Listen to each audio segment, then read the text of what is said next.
is part of the deterrence, I don't want to get arrested, I'm on probation, or do you really think it's what's happening in those groups that's changing the hearts and minds of those offenders that do change? It's a combination. The arrest or the possibility of a further sanction does prompt and motivate some men to think through a little bit more how they might act differently.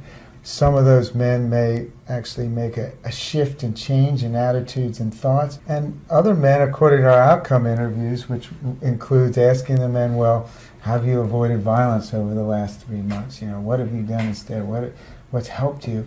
There's a portion of men that say very simply, I haven't been abusive, I haven't said any derogatory thing to her, I haven't been a violent, because it's not worth it.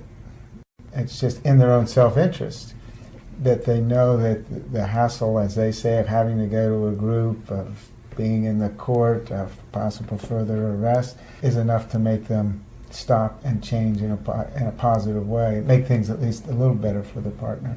Then there's some men that report to us, and women confirm that they've learned things in the program about techniques to use to interrupt their abuse or avoid it, or do more problem solving, or discuss things further with a woman. They become just more self-aware of their own behavior on alternatives to it.